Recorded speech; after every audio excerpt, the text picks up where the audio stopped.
now we go to the next speaker, who is Luis Cano. And he has a background as an electrical engineer, and he's senior researcher in the wind sector for CMAT in Spain. We already heard this name a couple of times in this conference, so you can understand it's a nice working group that we have on here. His focus is on wind turbine tests and research assessment, and he focuses also on hybrids and energy storage systems. Luis, yes, I can see. We can see your screen. Hello, can you hear me? Yes, perfect. Okay. First of all, thank you very much to Nordic Focus Center group for inviting me to make this presentation. I was there in your installations several years ago, and I think it's a great place for sharing experiences and knowledge about wind energy. So, well, the presentation is about the test site calibration and assessment of a 100 kilowatt turbine power curve, but using LIDAR measurements instead of met mass anemometers. Okay, well, this is our test facility in Spain, in a center that is called CEDER. That means, in Spanish, is Centro de Desarrollo de Energías Renovables. This means that Renewable Energies Development Center. Here there is some pictures about our facilities. Here is a blade test bench. We have 5 positions. We can measure and test small wind turbines up to more or less 100, 150 kilowatts, more or less. And with different wind resource regiments from class 4, that is, for example, the third test site 5, says 43, that is where the 100 kilowatt wind turbine is installed, or we have just other positions in with class 1 wind speed. Well, the test sites is called PIPA 3, that is in our facility. We have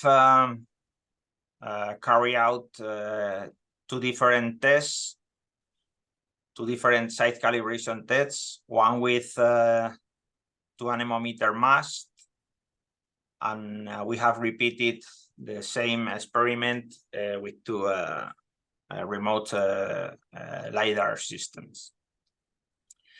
You can see here the picture with both anemometer mass and with both LIDARs. Well, first of all, we have made an assessment of obstacles and the terrain in accordance with the IC standards, the new IC standards, the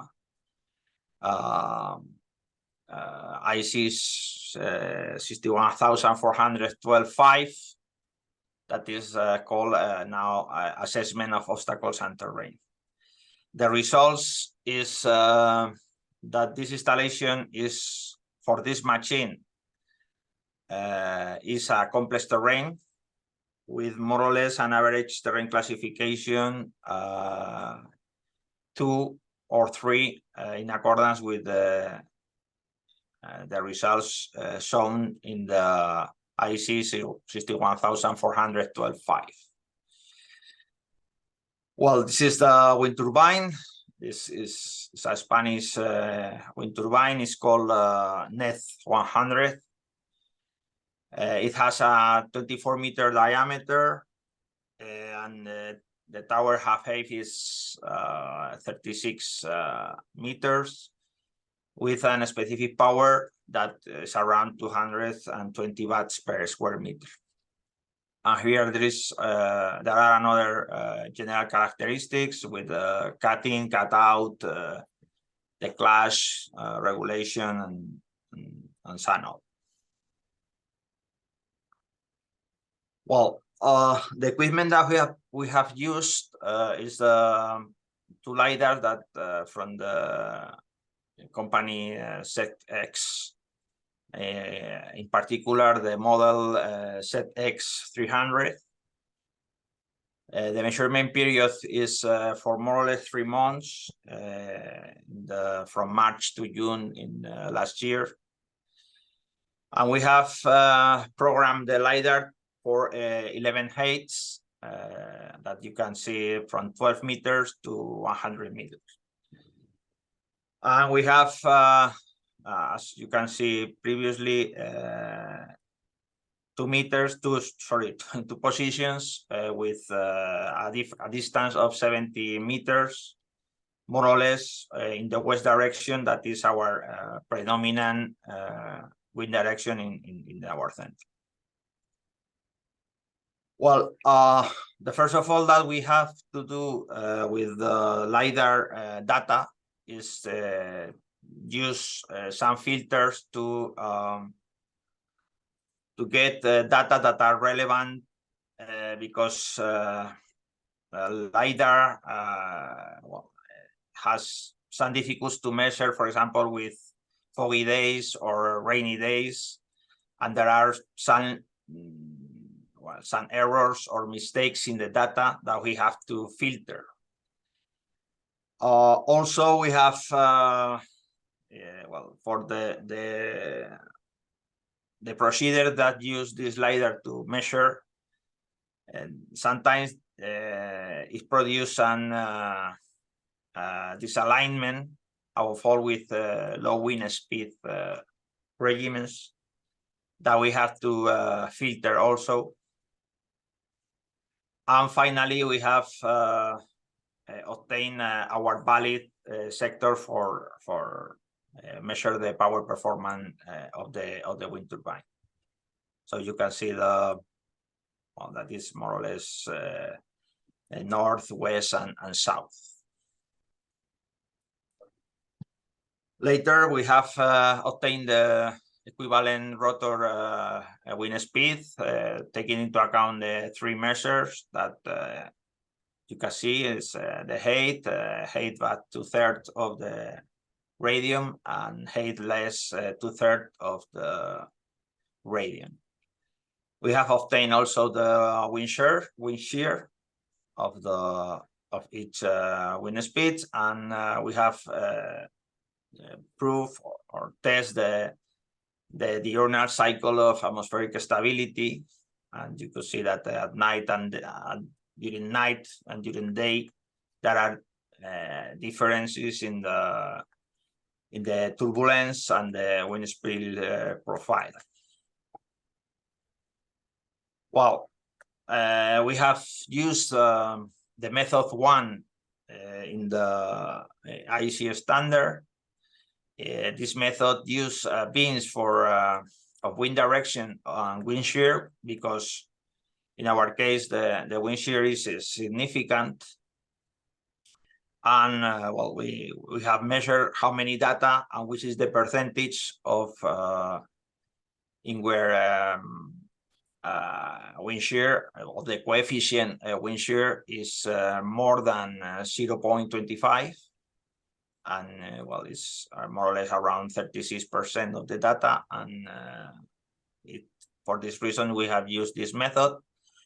And this table are the results of wind speed ratio that we have to use in each wind shear exponent and each wind direction to correct the flow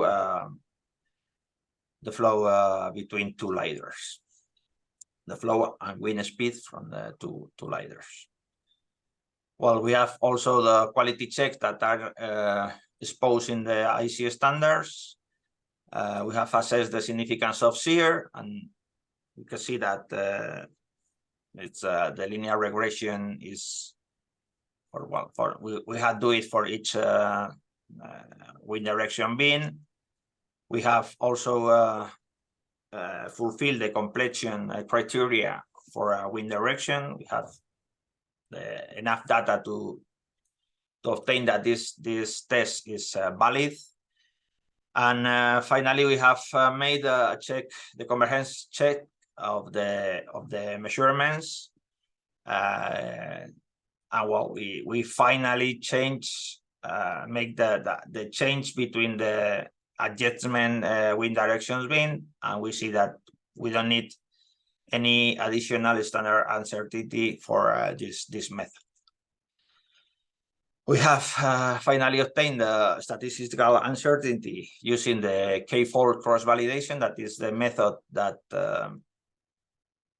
is exposed in the standard. And finally, we see that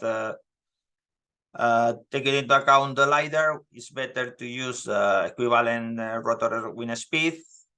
And well, we see that the A uncertainty, well, it's in Spanish, but this is a uncertainty for the calibration is site calibration is more or less that 0.006, and the other case with using only one measure is 0.001. And also we have the comparison between the linear regression among LIDARs and among kappa anemometers. Then more or less we can see that the bias using kappa anemometer is higher, less higher of the bias using the LIDARs. Okay, well, this is the data obtained for the power performance test using the LIDAR and the correction using the site calibration test among the data of the LIDAR and the SCADA wind turbine. And well, we can see that in many cases the differences among in each wind direction among the wind SCADA data and the LIDAR wind speed ratios corrected by site calibration test are important in some cases. I mean that more or less here we have around 1. Here we have some points in 1.2. This is relevant, I think. Finally, we have measured the vertical wind speed profile in order to obtain the rotor wind speed. And well, we could see that the versatility of use the LIDARs is that you could put 1, 2, 3, 4, 6, whatever you want in the rotor height. Because, well, in this case, more or less the half height is the average, but we have, depending on the terrain, you could using an average wind speed that is not exactly realistic. Okay, finally, the result of the power performance curves. We have four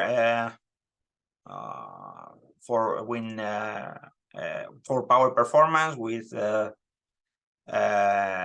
using the rotor wind speed rotor equivalent wind speed, or just only the half height wind speed with the LIDAR and with the SCADA, and without correction and without wind shear correction or with wind shear correction.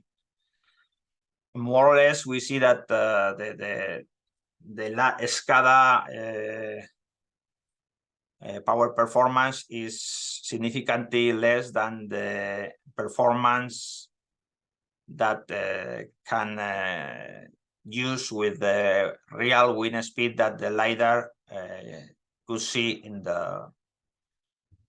the position. So it's well, this is a question of yaw misalignments. Suppose that the operation of the wind turbine but it's significant, the difference. So as a conclusions, we have measured and shown a site calibration using remote sensor devices like LIDARs, and the use of the standard IC is 61412.5 with good results. But this site calibration must be validated in more complex terrains with a higher ruggedness index that, well, we are working in do it with other research groups. The other conclusion is that the use of remote sensor devices gives a higher flexibility with the information obtained for the study of the power performance of wind turbines, and above all is more useful as much big as the wind turbines. And this site calibration correction could be useful for the wind turbine manufacturers in order to use the data obtained with the SCADA and perhaps with some algorithms that depend on the terrain, could be improve the final power performance of the wind turbine. And well, that's all. Thank you very much for your attention. And well, you want to do some questions. Much, Luis. Is there any question from the audience?